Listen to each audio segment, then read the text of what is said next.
નમસ્કાર મિત્રો, એઆઈની પરીક્ષા ગણતરીના દિવસોમાં આવી રહી છે તો આ પરીક્ષા કોણ આપી શકે, કેવી રીતે તૈયારી કરવી, એના માટેનો આ ખાસ વિડીયો છે. આજના વિડીયોમાં આપણે જોવાના છીએ એઆઈનો રોડ મેપ. પ્રિલિમ પરીક્ષા ક્યારે આવી શકે છે, પ્રિલિમ પરીક્ષામાં 200 માર્ક હોય એમાંથી 150 ઉપર માર્ક કેવી રીતે આપણે લાવી શકીએ છીએ, રોજ કેટલી કલાક વાંચવું અને અભ્યાસક્રમના દરેક મુદ્દાની ઝીણવટભરી ચર્ચા આજે આપણે આ લેક્ચરમાં કરવાના છીએ. તો કોઈ પણ સમય બગાડ્યા વગર ડાયરેક્ટ આપણે ટોપિક ઉપર આવીએ. એઆઈની જે પરીક્ષા છે સૌથી પહેલાંની લાયકાત શું, કોણ આપી શકે, તો કે ગ્રેજ્યુએશન પ્લસ બીએડ અથવા તો પીટીસી, જેનું હાલનું નામ અત્યારે ડીએલએડ છે, એટલે કે ગ્રેજ્યુએશન પ્લસ બીએડ અથવા પીટીસી તમે કરેલું હોય તો આ તમે પરીક્ષા આપી શકો. આ ડિગ્રીની વાત હતી. સાથે સાથે અનુભવ હોવો પણ ફરજિયાત છે. અનુભવ માટે 5 વર્ષનો તમને અનુભવ હોવો જોઈએ. શેનો, તો કે સરકારી શાળા હોય, ખાનગી શાળા હોય, એટલે કે પ્રાઇવેટ શાળા હોય કે ગ્રાન્ટેડ શાળા હોય તો દરેક આ શિક્ષક તરીકેનો, અધ્યાપક તરીકેનો, ક્લાર્ક તરીકેનો કોઈ પણ હોય, એટલે કે ખાનગી પ્રાઇવેટ કોલેજમાં પણ તમે શિક્ષક અધ્યાપક તરીકે કે ક્લાર્ક તરીકે કે કોઈ શાળામાં પ્રાઇવેટ શાળામાં પણ ક્લાર્ક તરીકે કે શિક્ષક તરીકે જો તમે 5 વર્ષનો તમારો અનુભવ હોય, સળંગનો હોય ને કટકે હોય, એટલે 2 વર્ષ અહીંયા નોકરી કરી હોય, બીજા 2 વર્ષ બીજી શાળામાં નોકરી કરી હોય, તો પણ આ તમારો અનુભવ માન્ય ગણાશે. પણ આ અનુભવ બીએડ અને પીટીસી, બીએડ અથવા તો પીટીસી આ બેમાંથી કર્યા બાદનો હોવો જરૂરી છે. ગ્રેડ તો આમાં 42 અથવા તો 44 ગ્રેડ પે તમને મળવા પાત્ર થશે આ નોકરીમાં. ગુણ તો પ્રિલિમ્સ જે પેપર 50, પ્રિલિમ્સ જે પેપર છે 50 અને બીજું 150 વહીવટી, આ રીતે હશે. પ્રિલિમ પરીક્ષાની વાત કરીએ તો 200 પ્રશ્નો હશે, 200 ગુણ હશે અને 120 મિનિટ હશે. ભાગ 1 એમાં સામાન્ય પ્રવાહ હશે, 50 પ્રશ્નો હશે અને 50 ગુણ હશે. એમાં અભ્યાસક્રમમાં જીકે ને વગેરે હશે, એની આપણે જે હમણાં જ વાત કરીએ છીએ. અને બીજો જે ભાગ છે 150 પ્રશ્નો હશે ને 150 એના ગુણ હશે, જે વહીવટી હશે.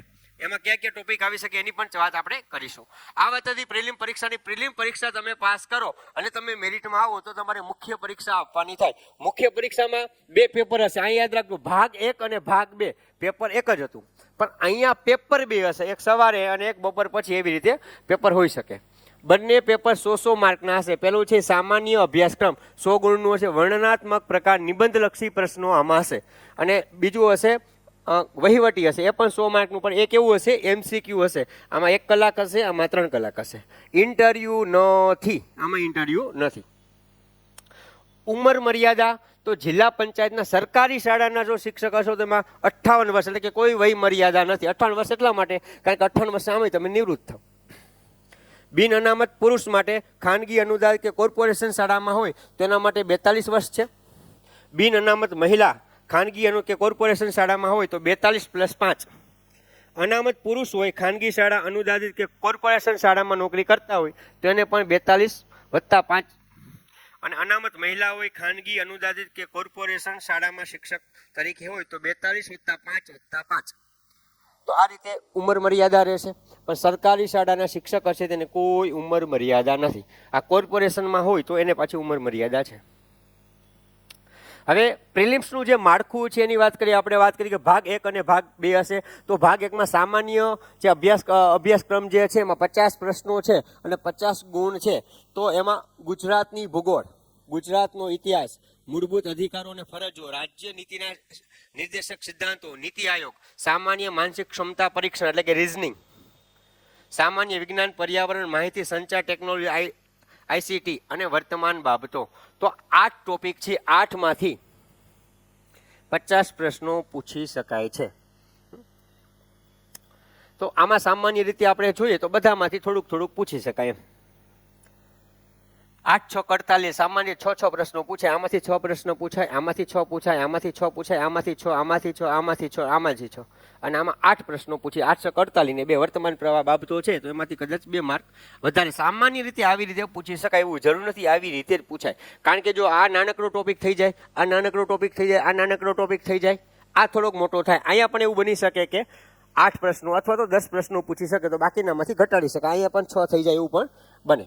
આ ટોપિક થોડોક મોટો થઈ જાય, સામાન્ય વિજ્ઞાન, પર્યાવરણ અને આઈસીટી અને વર્તમાન બાબતો, તો છેલ્લા 3 મહિનાનું કરંટ અફેર કરવાનું હોય, વધારે કરવાની જરૂર ન હોય. આ જનરલ પાર્ટ 2 આવશે, એમાં એક વર્તમાન પ્રવાહ આવશે, પણ એ કેનું આવશે, શિક્ષણનું આવશે. તો આ ભાગ 1 જે 50 માર્કનું પૂછાશે. ભાગ 2 ની વાત કરીએ તો 150 માર્ક, જેમાં 14 ટોપિક આપેલા છે. બોમ્બે પ્રાઇમરી એજ્યુકેશન એક્ટ 1947, પછી આરટીઈ 2009, પછી સાક્ષરતા અને સતત શિક્ષણ કાર્યક્રમ મહત્વ, પણ એના બાદ તો કે ભારતની શિક્ષણ નીતિઓ NEP.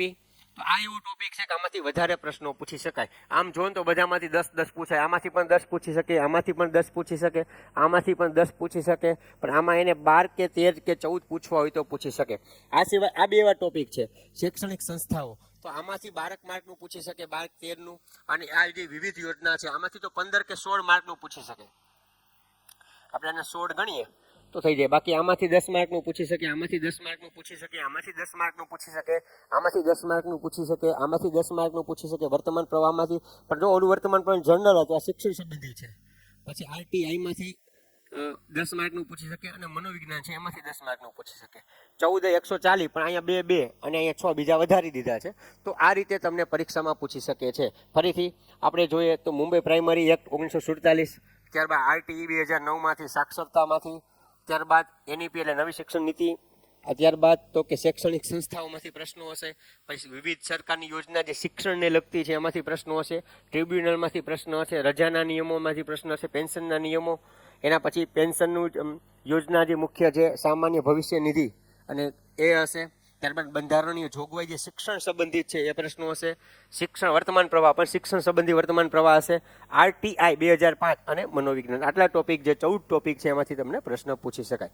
આ વાત હતી પ્રિલિમ્સની. તમે પ્રિલિમ્સ પાસ થાવ અને મેરિટમાં આવો તો મેન્સની તમારે આપવાની રહી. હવે મેન્સમાં 2 પેપર હશે, યાદ રાખજો. આ ભાગ 1 અને ભાગ 2 પેપર એક જ હતું પ્રિલિમ્સમાં, પણ મેન્સમાં 2 પેપર હશે, એક સવારે અને એક બપોર પછી, એવી રીતે આપવાનું રહેશે. પહેલું 100 માર્કનું હશે, એમાં ગુજરાતી ભાષા 30 માર્કમાં, અંગ્રેજી ભાષા 30 માર્કમાં, સામાજિક વિજ્ઞાન 10 માર્કમાં, વિજ્ઞાન 10 માર્કમાં, ગણિત 10 માર્કમાં, પર્યાવરણ 5 માર્કમાં, હિન્દી અને સંસ્કૃત બંને થઈ અને 5 માર્કમાં. આ રીતે 100 માર્કનું પેપર હશે. બીજું જે છે 100 માર્કનું પેપર, આ MCQ હશે. આ યાદ રાખજો, આ વર્ણનાત્મક હશે. ગુજરાતી ભાષા 30 માર્કમાં, તો એક નિબંધ પૂછાય, એક સંક્ષેપીકરણ પૂછાય, એક ગદ્યાર્થ ગ્રહણ પૂછાય. એ રીતે અંગ્રેજીમાં છે તો ગુજરાતી ભાષાંતર ને એવી રીતે બધી વસ્તુ આવી શકે. એ રીતે મુખ્ય પરીક્ષા 2, પેપર 2 ની વાત કરું તો આ MCQ હશે, 100 પ્રશ્નો હશે MCQ. શિક્ષણ શાસ્ત્રમાંથી ઓફિસ પ્રક્રિયા જે છે, પછી પંચાયત ના નિયમો છે 1998, પંચાયત નિયમ શિસ્ત અને અપીલ જે છે 1947, સિવિલ સર્વિસ પગાર આધારિત જે છે, ત્યારબાદ પગારના નિયમો છે, નોકરીની સામાન્ય શરતો છે, સામાન્ય નિયમો જે છે ભરતીના, પછી પંચાયત અધિનિયમ 1993 છે, બોમ્બે પ્રાથમિક શિક્ષણ નિયમો 1949. આગળ જોયું પ્રિલિમ્સમાં એ 47 હતો, એ એક્ટ હતું, આ નિયમો છે. અને RTE 2012. તો આ 11 ટોપિકમાંથી 100 પ્રશ્નો પૂછી શકાય છે.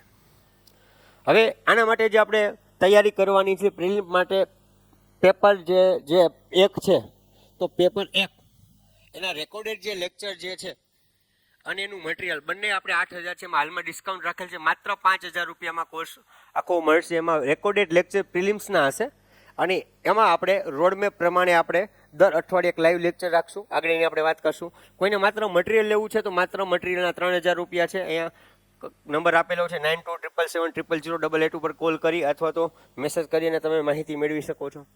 આપણો રોડમેપ કેવું હશે તો અઠવાડિયામાં ટાઈમ ટેબલ આખું આપવામાં આવશે. ક્યારે આપવામાં આવશે તો આ ટાઈમ ટેબલ તમને પરીક્ષાના ફોર્મ ભરાવાનું શરૂ થશે ત્યારથી આપશું. સામાન્ય રીતે તમને 3 મહિનાનો તો સમય આપશે. તો એમાં આપણે કેવી રીતે ટાઈમ ટેબલ બનાવી શકાય એ જોઈશું. આ જે એપ્લિકેશન જે આપશું એક એપ 2026 સુધીની વેલિડિટી આપેલી છે, એટલે ત્યાં સુધીમાં તો એક્ઝામ આવી જ જશે. જે મિત્રોએ પહેલાં એપ્લિકેશન લઈ લીધેલી છે, જેને 1 વર્ષની વેલિડિટી આપેલી હતી 1 વર્ષ પહેલાં, તેની ઓલરેડી વેલિડિટી પૂરી થઈ ગઈ છે, તો એને પણ વેલિડિટી વધારી અને 1/1/2026 સુધીની કરી દીધી છે. એને કોઈ પણ પ્રકારની વધારાની ફી હવે ભરવાની થશે નહીં. એને પણ વેલિડિટી અત્યારે 1/1/2026 સુધીની થઈ ગયેલી છે. અને અઠવાડિયાનું ટાઈમ ટેબલ પ્રમાણે રોજે રોજ વિડીયો જોવાના અને વિડીયો રેકોર્ડેડ જોવાના. પછી દર સોમવારે જે તે ટોપિકમાં જે ડાઉટ હશે, તમને આપ્યું કે આ અઠવાડિયામાં તમારે આટલા ટોપિક જોઈ નાખવાના, એના વિડીયો જોઈ લેવાના 1-2 વાર. અને કંઈ ડાઉટ્સ હોય તો દર સોમવારે રાત્રે 9 વાગે લાઈવ લેક્ચર રાખશું. જે કોઈ ડાઉટ્સ હોય તેમાં આપણે સોલ્વ કરી શકીએ. આ સિવાય ટોપિક પૂર્ણ થઈ જશે, તમે 1-2 વાર વિડીયો જોઈ લ્યો છો, પછી એનો ઓફલાઈન ટેસ્ટ ઓલરેડી તમને મટીરિયલમાં આપેલું હશે, ટોપિક વાઇઝ ટેસ્ટ, એ એમાં તમારે કરવાની. આ સિવાય એપ્લિકેશનની ઓનલાઈન ટેસ્ટ છે એ પણ તમારે આપવાની રહેશે. અને પરીક્ષા પહેલાં જ્યારે પ્રિલિમ્સ પરીક્ષા આવી જશે એની પહેલાં 50 અને 100 ભાગ 1 અને ભાગ 2 ટોટલ 200 માર્કનો પેપર છે, એવી આપણે 10 મેગા ટેસ્ટ ઓનલાઈન રાખશું. એટલે આટલે આપો, પછી વાંધો આવે નહીં. આજે 5,000 જે ફી છે એ માત્ર પ્રિલિમ્સની છે. અત્યારે હું તમારી પ્રિલિમ્સ અને મેન્સની લઈ લઉં અને જો તમે મેન્સ સુધી તમે ના પહોંચો તો એ તમારે ખોટી ફીસ જાય છે. એટલા માત્ર પ્રિલિમ્સ તમે આપો અને જો તમે મેન્સમાં તમે મેરિટમાં આવો છો તો જ તમારે મેન્સની અલગથી ફી ભરી અને અલગ એનો કોર્સ લેવાનો રહેશે. અત્યારે માત્ર ને માત્ર આપણે જે કર્યા છે પ્રિલિમ્સના કોર્સ શરૂ કરેલ છે. હવે જો આપણું મટીરિયલ છે એની વાત કરીએ તો આપણી જનરલ બુક 478 પેજની છે. ત્યારબાદ જે MCQ છે એ તમને મળશે. મનોવિજ્ઞાનની બુક જે 120 પેજની છે, મનોવિજ્ઞાનની MCQની બુક 124 પેજની છે. ટેટમાં જે અગાઉ પૂછાયેલા પ્રશ્નો 130 પેજની છે. આ સિવાય રિઝનિંગનો લીથો 62 પેજનો છે. આ તમને બધાય મટીરિયલમાં મળશે. આ જે 4 બુક છે તમે જોઈ શકો છો, આ બુક તમને મળશે. આ સિવાય વાત કરું તો જે વિભાગ 2 હતું, પહેલો વિભાગ 2 ની વાત કરીએ તો અહીંયા જે PPT ભણાવવામાં આવે છે, તો આ PPT અને કેવા લેક્ચર હશે તો ઓલરેડી આપણે YouTube ઉપર ઘણા બધા ડેમો લેક્ચર એમાં આપેલા છે. તમે જોશો એટલે આઈડિયા આવશે કે આપણે રેકોર્ડેડ લેક્ચર છે પણ કેવા છે, એક પણ તમને પ્રશ્ન ન થાય, સાવ સોલ્વ થઈ જાય એવી રીતે બધા રેકોર્ડેડ લેક્ચર લીધેલા છે. તો એમાં તમને આઈડિયા આવી જશે. હવે જે આપણે PPTમાં જે ભણાવીએ છીએ એ જ PPTની ઝેરોક્સ છે તમને મટીરિયલમાં મળવાની છે. દાખલા તરીકે શિક્ષણનો ઇતિહાસ અને મુંબઈ પ્રાથમિક શિક્ષણ અધિનિયમ 1947, આમાં 62 સ્લાઇડ છે, 38 સ્લાઇડ છે. એક પેજમાં 4 સ્લાઇડ આવશે, એ રીતે તમને ઝેરોક્સ મળશે. એટલે એ લીથો 30 પેજનું હશે. RT અને નવી શિક્ષણ નીતિ, આમાં 155 સ્લાઇડ છે, આમાં 134 સ્લાઇડ છે. એટલે એ બે ભેગું થઈ અને લીથો હશે, એમાં 73 પેજ હશે. આ સિવાય RTI ટ્રિબ્યુનલ, રજાના નિયમો, પેન્શનના નિયમ, GPF અને નવી વર્ધિત પેન્શન યોજના, આ બધા જે છે એ બધી સ્લાઇડ એક સાથે લીથામાં હશે. આ 52 પેજનો લીથો હશે. આ સિવાય અલગ અલગ બીજા જે ટોપિક છે યોજનાના, એનો 147 પેજનો લીથો હશે. અને 5મું પેજ હશે એમાં ICT અને પંચાયત, એમાં 27 પેજનો લીથો હશે. આ સિવાય A4માં તમને પ્રશ્ન બેંક 1 અને પ્રશ્ન બેંક 2, પ્રશ્ન બેંક 1માં 160 પેજ હશે, પ્રશ્ન બેંક 2 એમાં 174 પેજ હશે. અને આ શોર્ટકટ વહીવટી માટે એક શોર્ટકટ લીથો બનાવ્યો છે, 48 પેજનું હશે. આ બધું જ તમને મટીરિયલમાં છે મળવાનું છે. માત્ર મટીરિયલ જોતું હોય તો 3,000 રૂપિયા છે. એમાં વિડીયો પ્લસ મટીરિયલ જોતું હોય તો 5,000 રૂપિયા છે. આ સિવાય આપણે જે લાગેલા છે, જે છેલ્લે GPSC 125 નંબરની જાહેરાત આવી એમાં જે આપણા અધિકારી મિત્રો લાગેલા છે એ તમે જોઈ શકો છો. બેચ આપણે માત્ર ને માત્ર 32 લોકોની હતી. 32માંથી 17 લોકો હાલમાં ક્લાસ 2 તરીકે નોકરી કરે છે. કેટલા લાગ્યા એ મહત્વનું નથી, કેટલામાંથી કેટલા લાગ્યા ને એ મહત્વનું છે. આપણે રિઝલ્ટ બેઝ આપીએ છીએ. રિઝલ્ટ કેટલા ટકા છે તો 53.12% રિઝલ્ટ છે. પાસ થવાનું નહીં, નોકરીમાં ક્લાસ 2 તરીકે અધિકારી બની ગયા એનું આ 53.12% રિઝલ્ટ છે. આટલું ટકાવારીની દૃષ્ટિએ આખા ગુજરાતમાં કોઈનું રિઝલ્ટ નથી. એટલું બેસ્ટ આપેલું છે. તમે જોઈ ભરતભાઈ છે, આખા ગુજરાતમાં 4થા નંબરે હતા. જિગીસાબેન આખા ગુજરાતમાં 12મા નંબરે હતા. જલ્પાબેન જોકે એને 2 જોબ મળેલી છે. શયન અધિક્ષકમાં પણ મળેલું હતું, 2 ક્લાસ 2 તરીકે મળી. એને વિચારવાનું હવે મારે કેમાં લેવું. આખા ગુજરાતમાં 20મા નંબરે છે. મુકેશભાઈ આખા ગુજરાતમાં 29મા નંબરે છે. હરેશભાઈ આખા ગુજરાતમાં 42મા નંબરે છે. આ સિવાય બીજા મિત્રો છે, જીગરભાઈ છે, અસ્મિતાબેન છે, જાગૃતિબેન છે. આ ભૂમિકાબેન તો પ્રાઇવેટમાંથી આવેલા છે અને છતાંય લાગી ગયેલા છે. વનિતાબેન છે. આ સિવાય ભાવેશભાઈ છે, સંદીપભાઈ છે, ગીતાબેન છે. આ સિવાય છેલ્લે વેઇટિંગમાં છેલ્લે બધાને જે મળ્યું હતું હરીશભાઈ છે, તુલસીભાઈ છે, બહાદુરસિંહ છે, મિતેશભાઈ છે. આ બધા મિત્રોને જે છે એ ક્લાસ 2 તરીકે લાગી ગયા છે. આ સિવાય ટાટ 2019માં જે મિત્રો લાગ્યા હતા મેરિટમાં, જે ઓલ ગુજરાતમાં નંબર 1 હતા, સંસ્કૃતમાં નંબર 1 આ બેન હતા, સ્ટેટિસ્ટિકમાં આખા ગુજરાતમાં નંબર 1 હતા, ગુજરાતીમાં આખા ગુજરાતમાં નંબર 1 હતા, હિન્દીમાં આખા ગુજરાતમાં નંબર 2 ઉપર હતા, અકાઉન્ટમાં આખા ગુજરાતમાં 4થા નંબરે હતા, ફિલોસોફીમાં આખા ગુજરાતમાં 6થા નંબરે હતા. આવું રિઝલ્ટ તમને ઓલ ગુજરાતમાં કોઈ આપી શકે નહીં. સેમ વસ્તુ ટેટ 2018ની ભરતી હતી એની તમને વાત કરું તો સોશિયલ સાયન્સમાં આખા ગુજરાતમાં પહેલા નંબર આપણા વિદ્યાર્થી હતા, આખા ગુજરાતમાં સોશિયલ સાયન્સમાં 5મા નંબરના આપણા વિદ્યાર્થી હતા, હિન્દીમાં આખા ગુજરાતમાં 5મા નંબરના આપણા વિદ્યાર્થી હતા, ઇંગ્લિશમાં આખા ગુજરાતમાં 6થા નંબરના આપણા વિદ્યાર્થી હતા, ઇંગ્લિશમાં આખા ગુજરાતમાં 7મા નંબરના આપણા વિદ્યાર્થી. તો આ કેટલું બધું રિઝલ્ટ છે. પણ જસ્ટ તમને કહું છું કે આપણું રિઝલ્ટ જે છે એ જોરદાર આપીએ છીએ. ધારીએ તો ઊંચી ફી એનાથી વધુ લઈ શકીએ છીએ, પણ માત્ર ને માત્ર ટોકન ફી લઈ અને દરેક વિદ્યાર્થી, દરેક મિત્રો, દરેક શિક્ષકો આનો લાભ લઈ શકે એટલા માટે સાવ ટોકન ફીમાં આપણે આ બેચ શરૂ કરેલી છે. સાવ ફ્રી પણ ન આપી શકાય કારણ કે તો એનું કોઈ મહત્વ નથી રહેતું. તો ફ્રીમાં હોય તો ફ્રીમાં કોઈ ના જોવે, આપણને ખબર છે. એટલા માટે સામાન્ય એવી ફી રાખેલી છે જેમાં મટીરિયલ ને બધું મળી જશે. વિશેષ માહિતી તમારે જોતી હોય તો ક્લાસનો નંબર છે 9277700888 ઉપર સંપર્ક કરી શકશો. ફરીથી આપણે કોઈ નવા વિડીયો સાથે મળીશું. આ સિવાય તમારે ડેમો લેક્ચર ઘણા બધા એટલે કે 200 જેટલા વિડીયો તો આપણે ફ્રી યુટ્યુબ ચેનલમાં મૂકેલા છે. યુટ્યુબ ચેનલમાં તમે આ બધા વિડીયો છે એ જોવા હોય તો જોઈ શકશો. આ સિવાય આપણું ગ્રુપ છે, ગ્રુપની લિંક પણ નીચે મૂકેલી છે, એમાં તમે જોઈન થઈ જશો તો નવા જે વિડીયો છે એ વિડીયોની લિંક પણ તમને ગ્રુપમાં વોટ્સએપ ગ્રુપમાં મળી રહેશે. તો નીચે ડિસ્ક્રિપ્શનમાં જે લિંક આપેલી છે તો એમાંથી એ લિંક દ્વારા વોટ્સએપ ગ્રુપમાં પણ જોઈન થઈ જશો. વિડીયો મજા આવી હોય તો તમારા મિત્રોને શેર કરજો. આ સિવાય જે તમને વિશેષ કોઈ માહિતી જોતી હોય તો ક્લાસના નંબર ઉપરથી મળી જશે. ફરીથી કોઈ નવા વિડીયો સાથે મળીશું. ત્યાં સુધી જય હિન્દ, જય ભારત.